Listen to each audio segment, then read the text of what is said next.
So this award lets me know that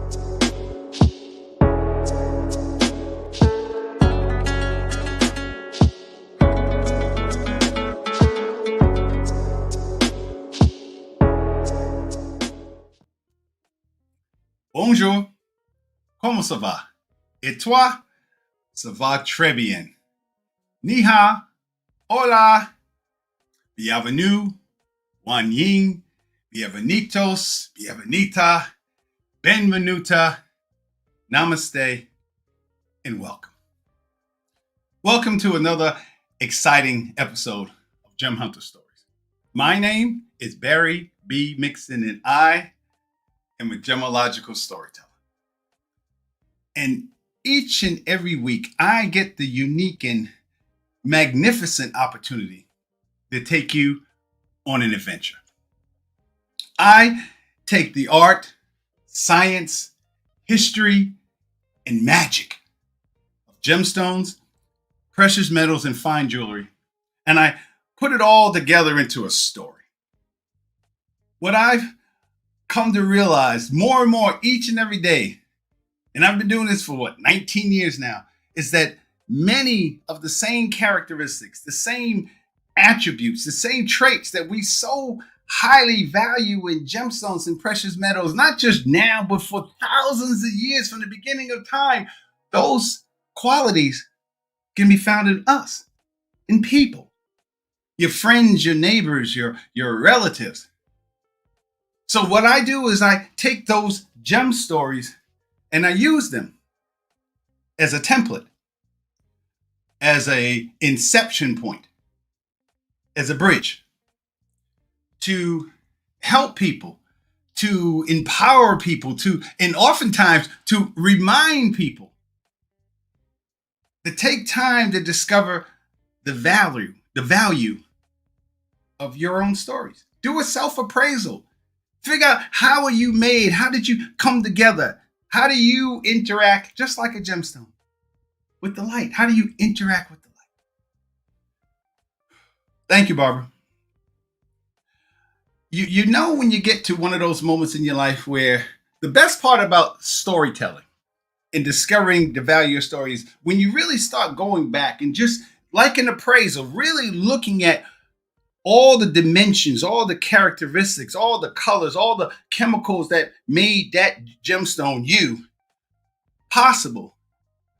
You realize, I think if you're fortunate enough, blessed enough to realize where it all began, where it all started. And for me, it was, I know the exact date, May 25th, 1977. That was the day, the year that in the month that Star Wars came out. Now, I didn't get a chance to see it on May 25th because it was a Wednesday. And I remember that because that's the reason why I couldn't go. My mother, being my mother, waited until the last minute. I was literally walking out the door. And my mother said, "Where you going?" I said, "I'm going to see Star Wars." And she said, "No, you're not. It's a school night." So I didn't get a chance to go. I went on May 28th. And I stood in line in fact, before that, my friends went to see it. And the next day, May 26th, I'm like, what was it like? What was it like? And they was just like, the ships were dirty. And I was like, that's all you got out of it? See, because I already knew that this was something I had never experienced before. I knew it. I don't know why I knew it. I just knew.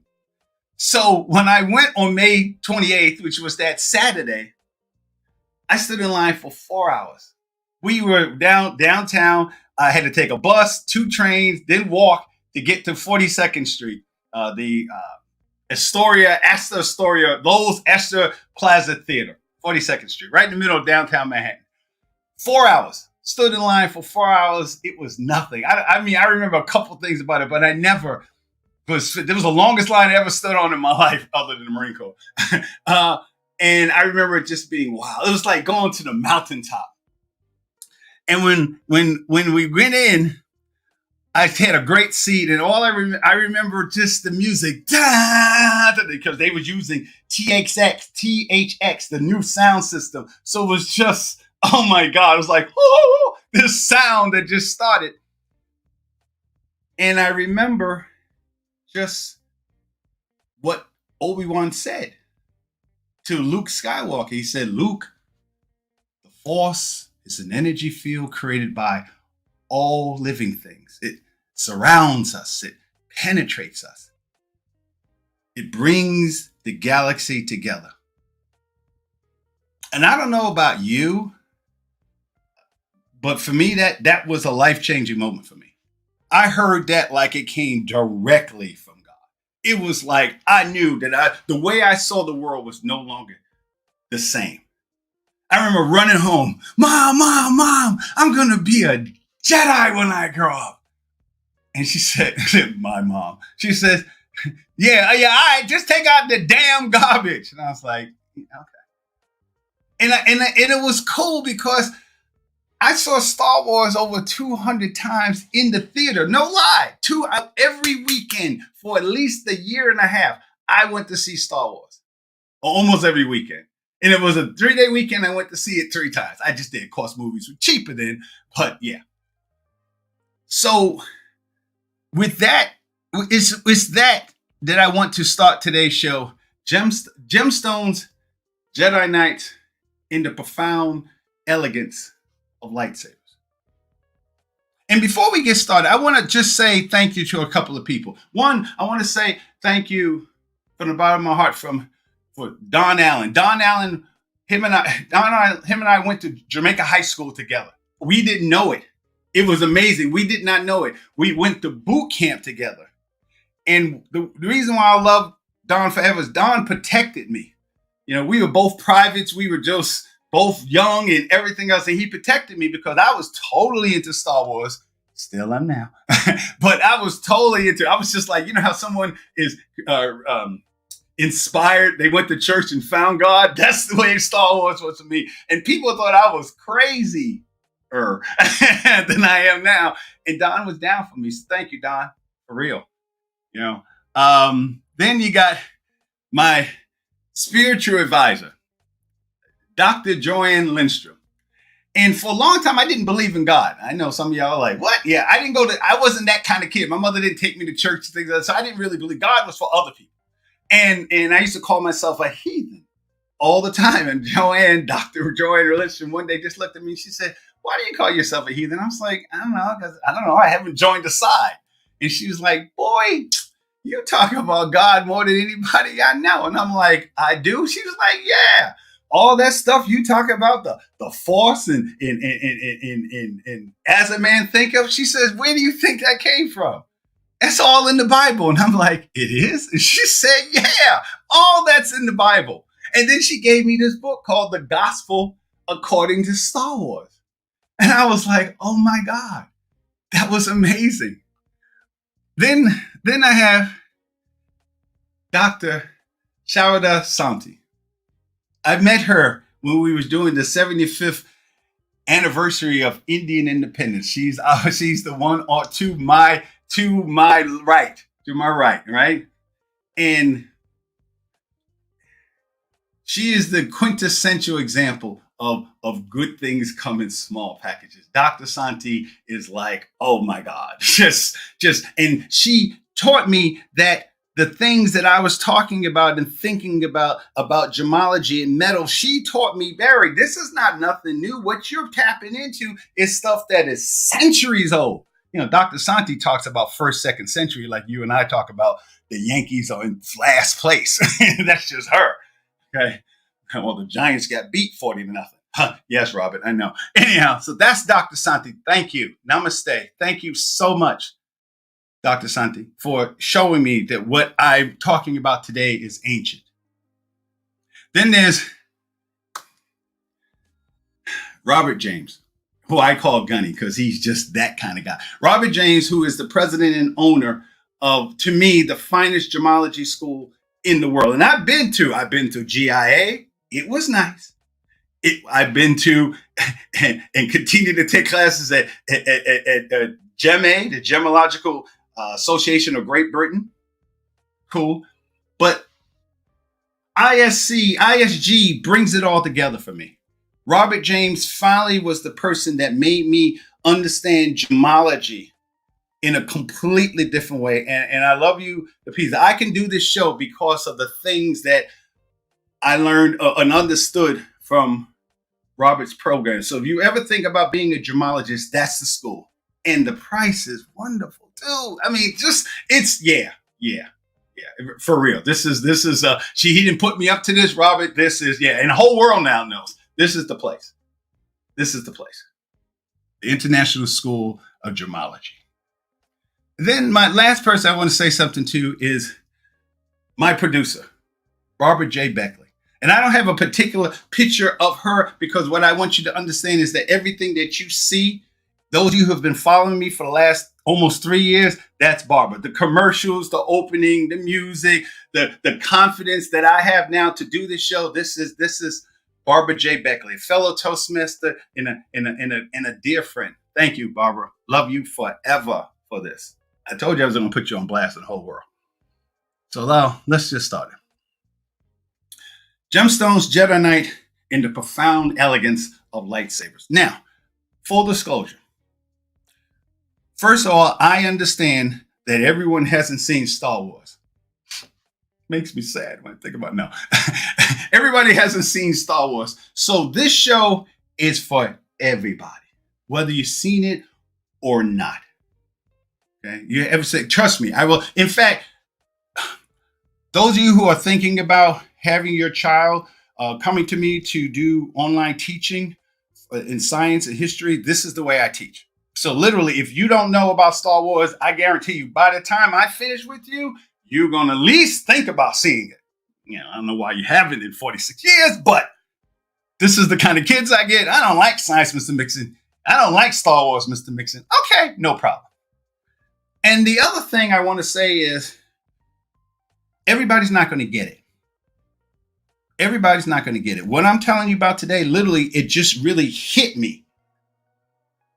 I don't know, a week ago, the connection. So I accept that. So let's get started.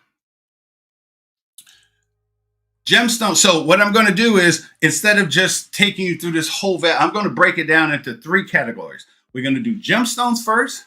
Then we're going to do Jedi Knight second. And then I'm going to put it all together into how it relates to the lightsaber. And then last but not least, I'm going to see how it all relates to you. So gemstones. Now we've been doing this whole gemstone thing for a while. So what I'm talking about today relates to all the gemstones, because all gemstones have a quality. There's molecular formulas, there's chemical structures. Molecular structures, chemical formulas.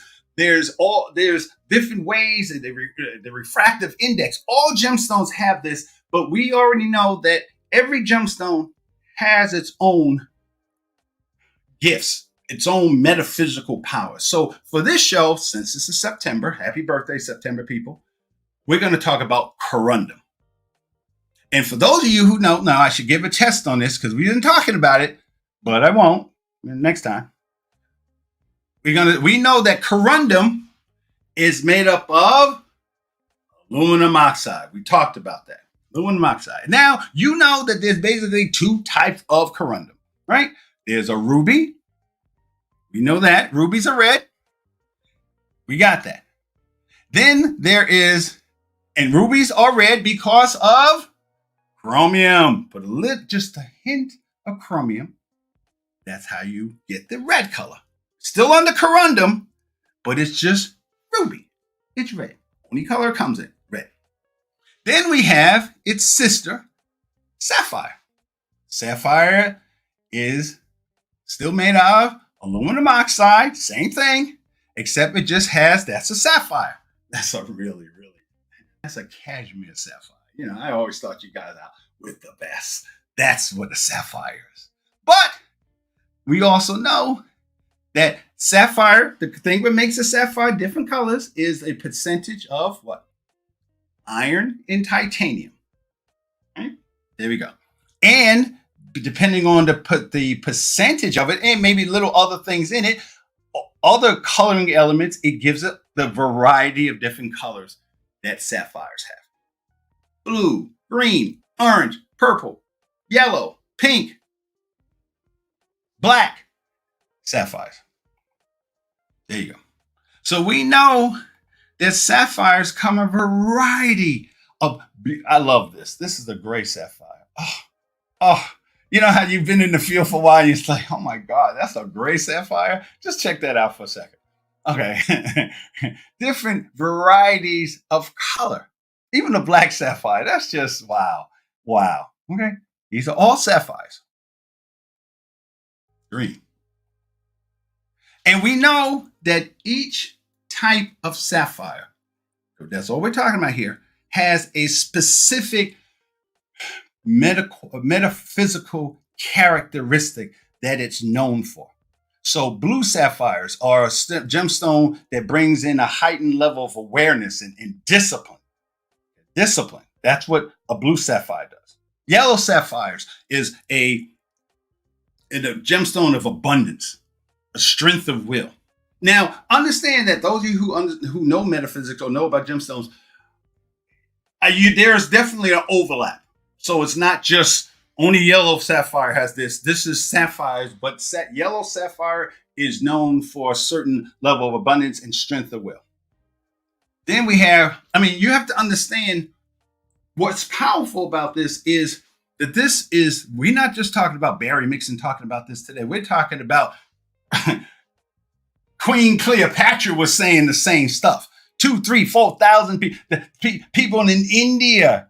The stuff that Dr. Sante knows, she would tell me, whoa, Dr. Mixon, she calls me Dr. Mixon, so-and-so and so-and-so. There was someone back in the 1st century, and I'm like, really? Okay. So sapphire was a stone of royalty. If you were a king or a queen, this was your stone. This was your stone. You weren't even in that level, in that club, unless you had one of these. We know that Paharaj of sapphire, creativity, sexuality, a zest for life. That's what that gemstone has. And it's extremely rare and very expensive. That is, Lord, okay? Pink sapphires, love, forgiveness. Love and forgiveness.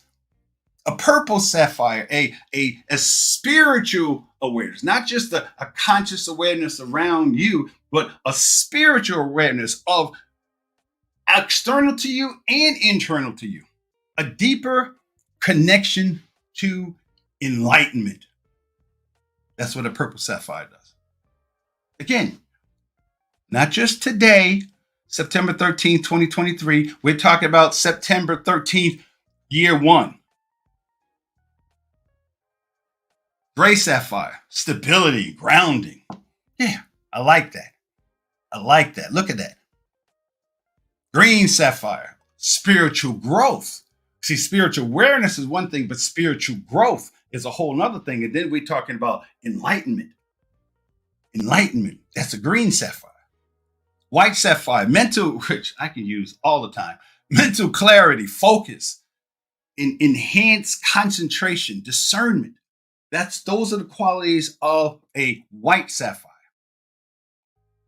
Then a star sapphire. A star sapphire, not only is it opaque, which of course concentrates the power, but because of the stars, because of the not only just the sapphire itself and the chemical composition of that, but the rutile, the fibers that's in it that creates that star, and that star concentrates the power. So a star sapphire is the most energetically active of all the sapphires.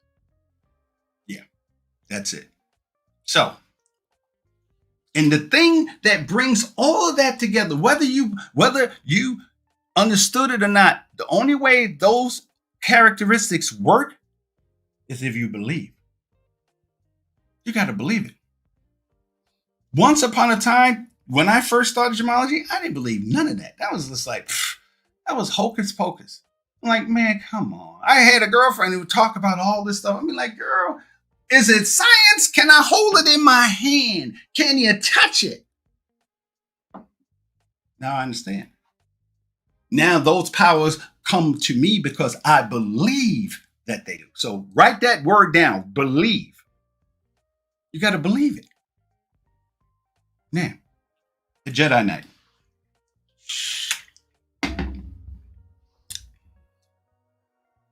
When people think about Jedi Knights, of course they think about the movie. And to them, a Jedi Knight is just this kind of almost slightly comic book mythical character, but it's not. It's not. So the question people ask me is, what is a Jedi Knight? And Obi-Wan Kenobi told you, he told you in the beginning what a Jedi Knight was.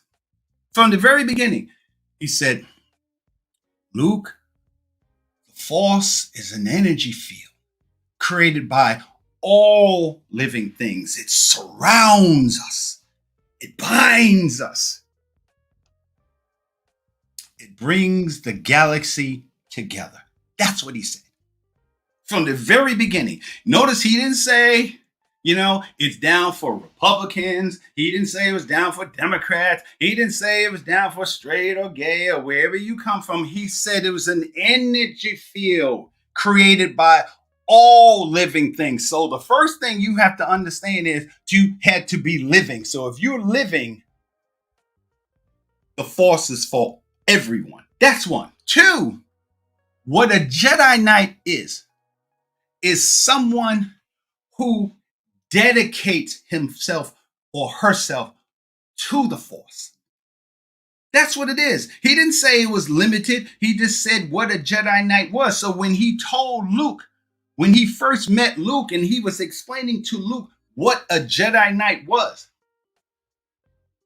he didn't say a specific person. He said everything. So I figured out much later, not much later, it worked for me because from the very beginning, I understood that I could be that. I could be that because what he was talking about is concentration. So what I got out of there early on is that anybody can be a Jedi. Mozart was a Jedi Knight. Robert James is a Jedi Knight. What did he do? There's a whole bunch of people that takes gemmology classes for what? Forever. Robert is a graduate of Gemmological, Gem A, the Gemmological Association for Great Britain. That's the beginning. That's the first. So he not only studied it, but he studied it in such a way where he packaged it in a way where somebody like myself, a Padawan, could go, really? That's a Jedi. When people who cook, those of you who are foodies and who get into different chefs and the whole country of France, Stefan, my friend Stefan, and I should have put his picture on Stefan. When I went to France and Stefan taught me how to make bread, Stefan is a Jedi Knight. Because I forgot what he used to do, I think IT, and he decided in his head that he wanted to be a baker. He's a Jedi Knight. That's what a Jedi Knight is. A Jedi Knight, if you are in a profession, if you're in a profession that you have focused yourself on and you have dedicated your life to it, that is the difference between everybody else and you as a Jedi Knight. So just like in this scene, Obi-Wan said, this is your father's lightsaber. I'm not gonna light it up. This is your father's lightsaber. It is the weapon of a Jedi Knight. Not as clumsy or random as a blaster, but it is an elegant weapon for more civilized age. For over 1,000 generations, the Jedi were the guardians of peace and justice in the galaxy. How is that any different? If you're a lawyer and your son or your daughter walks into your room or your office and your father, your mother, that boy's mother or father says to this is your father's pen, this is your mother's pen. It is the weapon of a lawyer. If your kid walks in and there's a eraser on the board and you're a teacher and this is what you do and this is your marker that you put words on the board and you decide to do science, okay? You're a Jedi Knight of this. See, what people don't understand about Jedi, so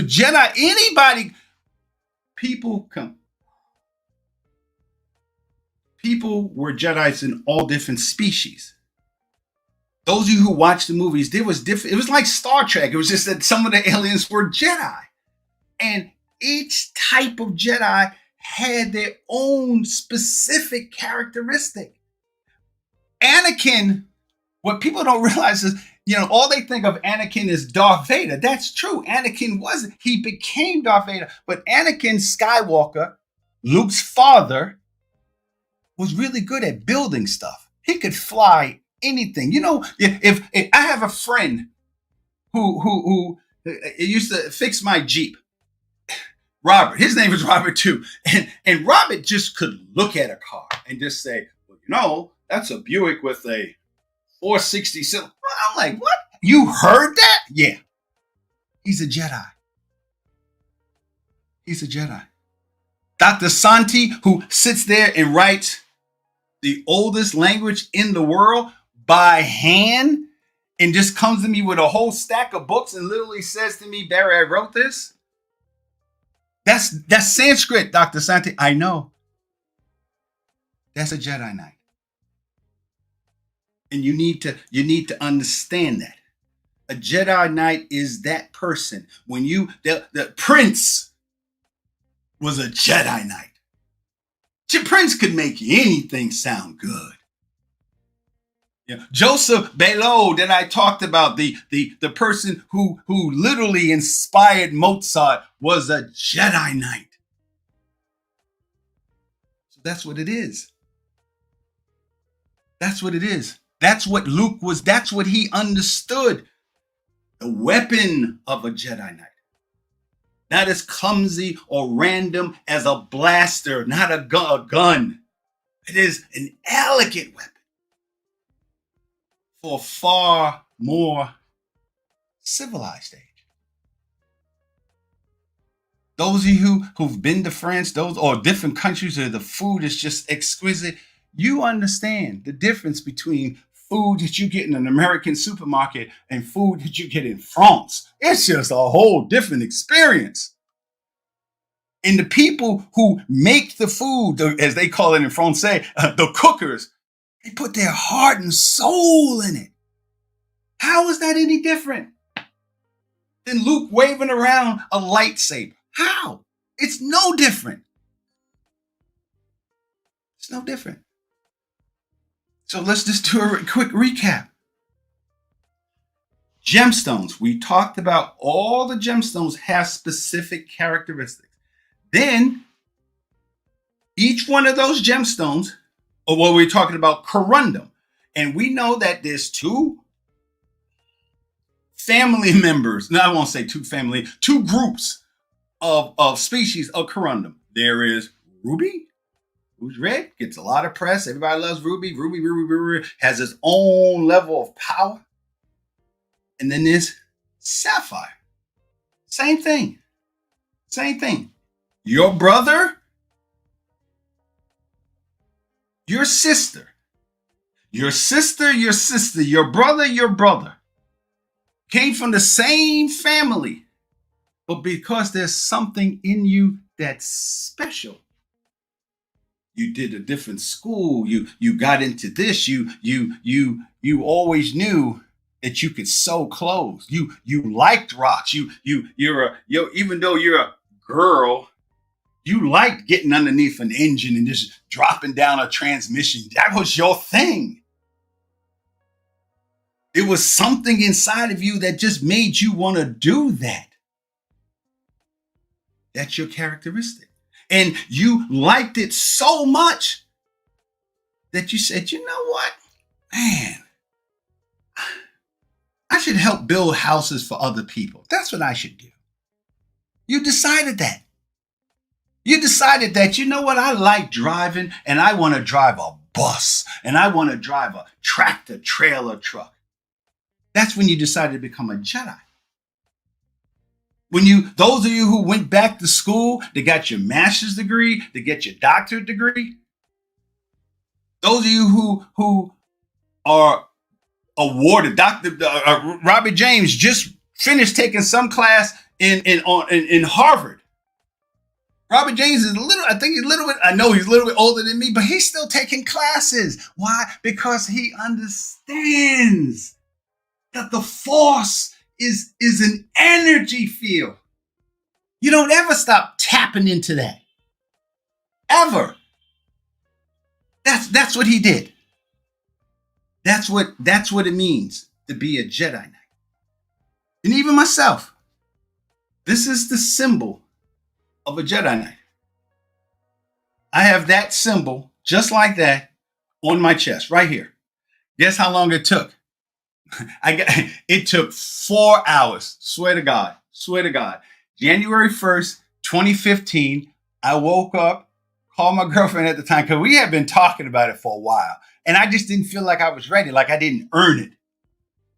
And I woke up that morning, New Year's Day, and I said, I'm ready. And we went down to the Dragon Tattoo somewhere on the west side of Chicago.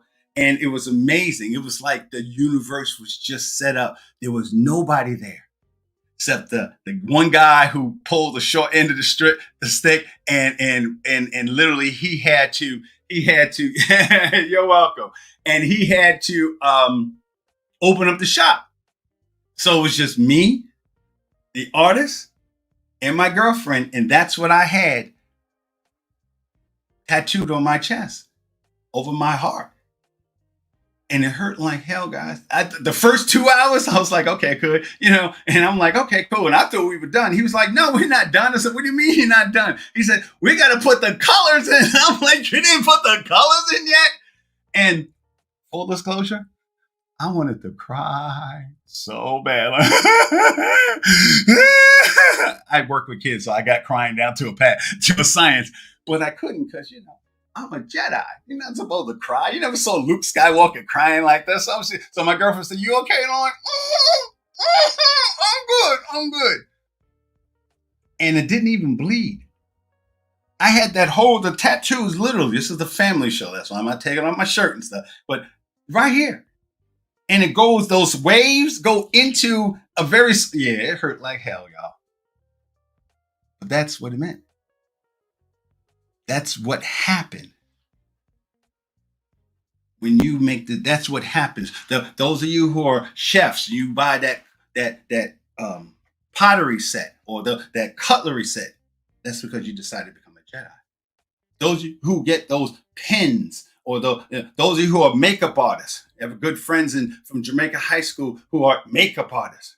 They don't buy just the cheap brushes you get in Walmart. No, they get the 300. I don't know how brushes are, but they get the 300 count fur brushes because they've decided to become a Jedi. From the beginning of understanding what's inside of them, the gemstone. What kind of gemstone are they? Are they yellow? Are they blue? Are they black? Are they green? Are they pink? What kind of gemstone are they? What are they made out of? Then they took the training. They understood that what was inside of them was so strong. The Force was so strong inside of them that they decided, you know what? I'm going to school for that. I'm going to read a book on that. I'm going to research that. And they decided to become a Jedi. And they understood that it's an ongoing, constantly evolving process. Robert James taught me that you never, ever, you're a gemologist. That means you study gemology. And I'm taking one of his classes right now. What Robert got me to understand is that you never, ever, ever stop learning about gemology. And that's why I'm here today. That's why I'm so excited about doing the show, because now I see it in a completely different way. And when we come back from the break, I'm going to tell you not only how a lightsaber fits into this, but how it fits into your life on the other side.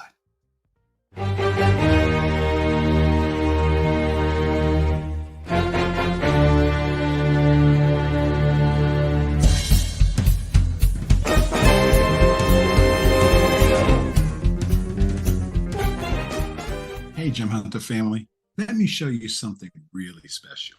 This is the Star of Adam, the world's largest star sapphire, 1,404 carats. It's called the Star of Adam because in the Muslim religion, Adam lived in Sri Lanka in a place called Adam's Peak right after he left the Garden of Eden. Discover the value. Your story.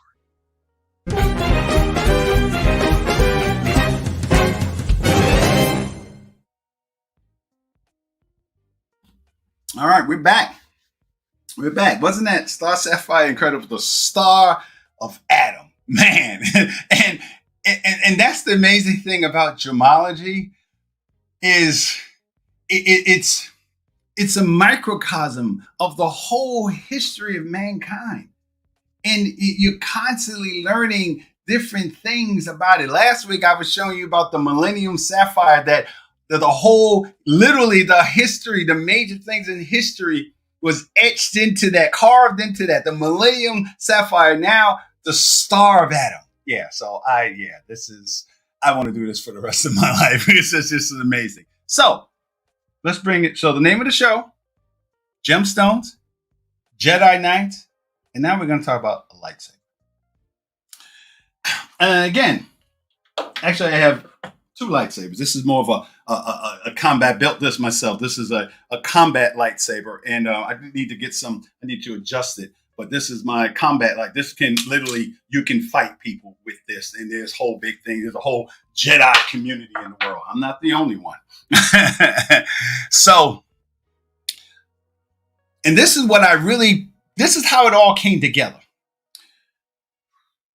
I don't know how, sometime last week, I think I was talking about sapphires, because I knew I was going to do sapphires. But again, the universe takes me in different places. So for some reason, maybe I looked at it, something happened that I was thinking about lightsabers. And when people think about lightsabers from the movie, because Obi-Wan said that it was a weapon of a Jedi Knight, they think of it as a weapon or like no, it's no more than that. It's so much more than that. What makes a lightsaber, what gives it its power, is what's called the kyber crystal. Again, this is how it relates to the Gem Hunter stories. There's a kyber crystal in a lightsaber. And a kyber crystal comes from a specific planet. It's rare. That's a kyber crystal. In the Star Wars universe, that's a kyber crystal. And if you Google kyber crystal, the thing that, obviously there's not a kyber crystal here on this planet, but in other planets, at least in the Star Wars universe, far off somewhere, there's these type of gemstones. And when you Google it, literally a kyber crystal, when you look at the chemical composition and the structure of a kyber crystal, the thing that comes the closest to it is a ruby. Is corundum. It's corundum. So kyber crystals, as I said, are found in different planets, or very rare, extremely rare. This is what a kyber crystal would look like in its original matrix. Before you dug it up or you found it in a cave, that's what it looks like. A kyber crystal looks like. And what a kyber crystal is, it's a force-attuned crystal, meaning, well, one, it's rare. Two, it's a crystal that emanates with the force. It's attuned to it. And that might sound strange to people, but when you think about that, when you say that a yellow sapphire gives you the strength of will, well, where do you think that comes from? So a kyber crystal is a force-attuned crystal on a whole nother level. And maybe not so here on this planet, but other places you can understand, just even based on what we know about the gemstones here, you can understand, you can make that extrapolation to that being on another planet. That's one. So, and kyber crystals were harvested. I love the way they say harvested. I wanted did they go through the same, well, I know they did the same things that they put people here on this planet to get gemstones. Yeah, it's kind of the same thing for them everywhere. So, universal thing. But kyber crystals were mined by Jedi Knights and Sith Lords. For those of you who don't know what a Sith Lord is, just think Darth Vader. There you go. That's a Sith Lord. So then there was different colors. There was so you had Jedi Knights. You had Jedi Knights like Mace Windu, who he had a purple lightsaber, which was, and I thought it was just something he came up. But when you understand the concept, a purple lightsaber is what? It's blue and red together. Purple lightsaber. So what he could do was he was attuned to the light side of the force, but at the same time, he understood the dark. He was like, sometimes CEOs, they went out there to do good, or they doing good, but later on you find out that they got, something on the side or embezzled. He knew that. He balanced that out. He stood for the good, but he balanced that out with some of the bad. Then you had green lightsabers. Luke didn't start out with green. Green is a more meditative type of a lightsaber. Okay, but green lightsaber, Jedi Master. Then you have a lightsaber that I really wasn't aware of called a dark saber. And those of you who watch the Mandalorian series that's on Disney Plus, this is the dark saber. Then you have Ahsoka, who is a brand new Disney Plus. I haven't really even seen him yet because I didn't want to buy Disney, but Disney's starting to do a really good job with the whole concept, so I got to buy into it. This is Ahsoka. I love her. I love the character. It's wonderful. Okay, and white sci-fi, a lightsaber Jedi who decided not to be a Jedi, just to go out on her own. Then there's my boy,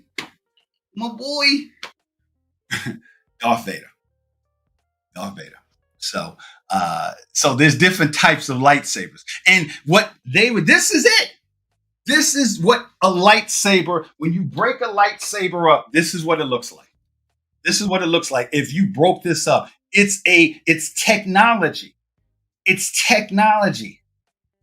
That's all a lightsaber is. You have the different parts. You have the hand grip, the pommel. You have the focusing ring. Why? Because it's basically a laser. You have the crystals, red or blue or whatever color. You have the different controls. And for those of you who think, oh, Barry, this is like, come on, man, you're talking, science fiction stuff. Some of you are rolling your eyes. No, you deal with this every day. Not in this run, but in a way. And so before that, so every lightsaber had a specific gemstone. And what would happen would be when the Jedi Knight would put the lightsaber, when he or she harvested the kyber crystal, there's really two schools of thought.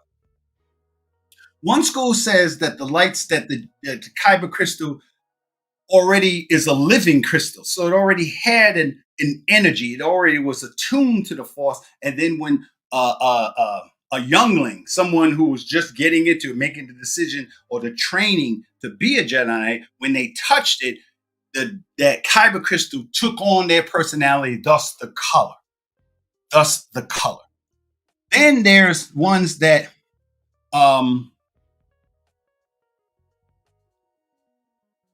there was a balance in the first one. The second one, that the kyber crystal was transparent.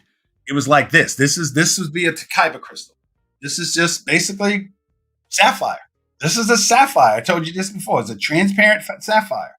And so if I touched it, and if this was a kyber crystal, this crystal would change into the color of my spirit, of who I am, or the way I related to the force. That's what it is. So, and some of you are saying, oh, Barry, whatever. This is the reason why Don Allen used to have to protect me, because I didn't understand it. I didn't know like what I was saying, and the way I was saying it was just sounded like craziness to people. I'm just like, how old are you? And you're still talking about Star Wars? And I'm like, yeah, but that's why I'm so excited about today's show, because I probably figured out what the hell to say. The relationship. Because really, when you think about what a kyber crystal is to a lightsaber, that's what it is. It's a laser. It's a laser. What does laser stand for? Light amplification by simulated emission of radiation. When you go to Jules or Starbucks and they scan your thing on that barcode, that's what it is. It's a ruby. It's a sapphire. That's what it is. It's red. So when you begin to understand stories, you have to understand how stories are brought to you. And sometimes they're brought in a different way, but you have to figure out how it relates to you. So here's Darth Vader's lightsaber. We know that from the storyline, Darth Vader was damaged. His mother, his mother was a slave. His mother died. He was arrogant. He knew his powers. He knew what he was prophesized. And it just didn't happen fast enough. So he was angry. He was mad, and he put his energy into a kyber crystal, and literally what they call it is bleed. He took they would take a kyber crystal or lightsaber from another or a fallen Jedi Knight, take that crystal out, and literally bleed out the old energy and put your anger and hatred into that crystal.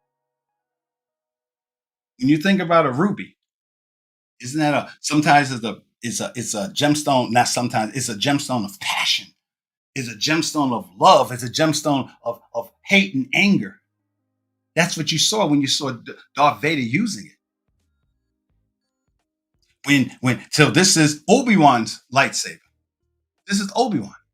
What was Obi-Wan? Obi-Wan was a guardian. So look at the color. Look at the green color of that lightsaber. So if you had that energy of what a green sapphire is inside, then all a lightsaber would do is transmit that energy. It's not just a weapon. It is an extension of who you are. And if you don't believe that, study the history of samurai. Ask anybody who knows anything about the Japanese relationship with the katana. They knew that it wasn't just a sword. It was their soul. It was who they are. They spent hours, years designing that weapon that spoke to them. This is Anakin. This is Anakin. Anakin before he became Darth Vader. In the Star Wars universe, Anakin was a guardian. So the blue, that's why you mostly see blues, because most of the Jedis that you see are guardians. They would go to battle. I felt like when I was in the Marine Corps, part of the reason I joined the Marine Corps, because it felt like being a Jedi Knight. It felt like I was defending the United States of America. And during the hard times that I had gone through, Iraq, Afghanistan, and it was none of that was fun. Even right here in North Carolina, the stuff that I went through. I felt like when I wore that uniform, I was a Jedi Knight. Instead of having that, I'd have USMC in my M16. I know I'm dating myself, M1601. Old weapon, I know. That's what it was. A purple. Here it is. Here's blue. A blue sapphire. It brings awareness. Enlightenment. Here's a green. Here's Yoda. What did we say about green lightsabers? Yoda. You remember the scene where Luke Skywalker didn't believe, and he was just like, it's too big. He said, judge me by my size, do you? Yeah. I've seen the movie 100 times. I can do the voices. But understood what Yoda said. He said that his ally was the Force. Powerful Jedi was he. He said the Force is everywhere between you, the tree, the ship, everywhere. That's what he said. And in that scene, that's when he lifted up, little tiny Yoda lifted up a whole entire spacecraft. And what did Luke say? He says, I don't believe it. And Yoda says, that is why you fail, because you didn't believe. People who carried the green lightsaber were people of enlightenment. They took the Force to another level. How is that any different than Miles Davis? How is that any different than Oh my God, Picasso, Mozart, Beethoven, Paul Robeson. How? Denzel Washington, tell me. Tell me. How is that any different? Gandhi, Martin Luther King, they took it to Martin Luther King just wasn't a preacher. And he preached every Sunday. There's a whole bunch of people did that. But look at what he did. His understanding of peace and harmony, enlightenment. Green. Green. Then you have Mince Winslow. And I understand his character. I've always knew that I was in the middle. That the light was cool, but I always liked Darth Vader. I just did. He was in my spirit, and I struggled with that for a very, very, very, very long time. Those of you who know me know that 10 years ago, oh my God, it was terrible. I was terrible. Sometimes I think about the things that I used to do. I'm like, man, and that's why I almost died. That anger inside of me. So now, because I understand the dark and I believe in the light, yeah, purple. I'm more like him. I'm more like Mace Windu. That's why he was able to do what he did to the emperor, because he had that power. He understood he can match the emperor. Well, because he knew, like, hi, I'm a professor now, but back in the day, I used to be a gang member. Yeah, purple, purple sapphire. So maybe if you're in that person, that's the gemstone you might want to wear. Then there's white. White. And a white sapphire again, mental focus, clarity. Just someone who is defined in their purpose. And I love the fact that they gave that to that's a white sapphire. That's a white sapphire, and I love the fact that the white lightsaber goes to a woman of color, but just a woman carrying a white sapphire, or just women. Period. Mental clarity, focus. Those of you who have had women in your life, that those women have changed your life, you understand what it means to have an Ahsoka in your life. If you come home to a nicely cooked meal, you understand your wife, your woman, your girlfriend, she's a Jedi. All the women that had pulled me to the side and said, Barry, you being really, really stupid right now, happened often. Those women in my life, Dr. Booker, Dr. Santi, all these women in my life. Professor Thomas, who said, you got to teach. Teaching is your thing. Jedi. And that's how it relates to you. The dark saber. And again, this is how is the dark blade? How is the dark saber? Black is such an evil color in so many different societies, and how we are about color in this country, but that's not what it is. Black sapphire. Look at that. Look how breathtaking that looks. Look how focused that looks. So if that is your energy, the most energetically active gemstone sapphire of all the sapphires, that is possibly could fuel your lightsaber. And the thing that, if you notice, the thing that makes it all come together, if you believe in gemstones and the metaphysical powers of gemstones, you got to believe. If you are training to become a Jedi Knight, you have decided that you're going to be a teacher, a gemologist, a truck driver, a bus driver, a surgeon, a nurse, a judge, you got to believe.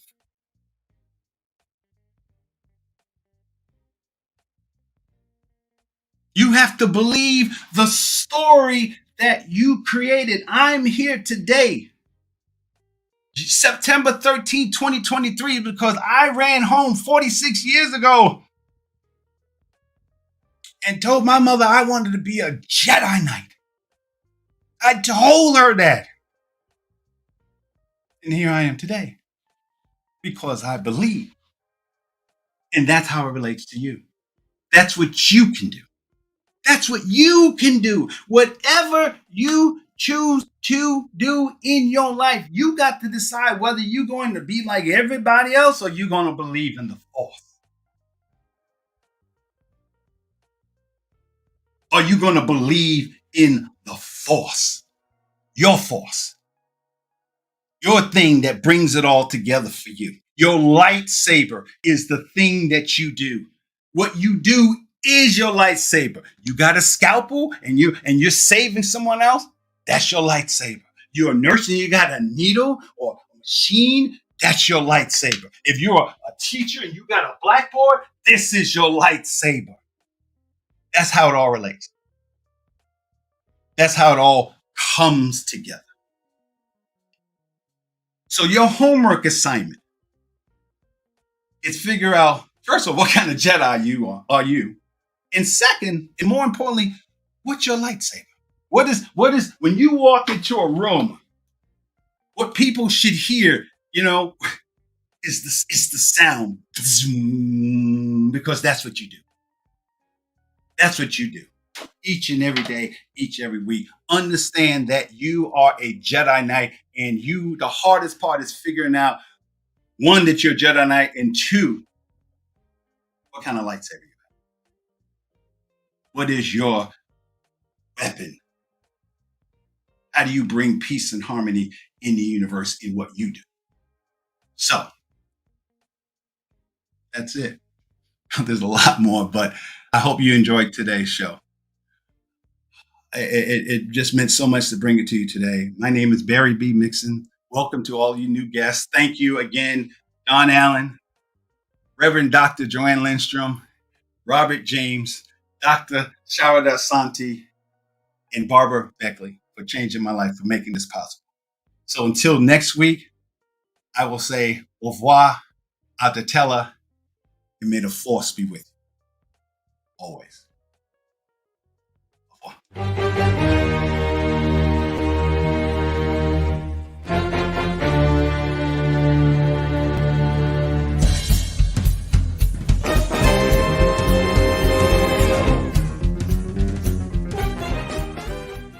Ladies and gentlemen, born in September, let me show you an example of your birthstone. This is a cashmere sapphire. They don't even make these anymore. From 1881 to 1887, that's it.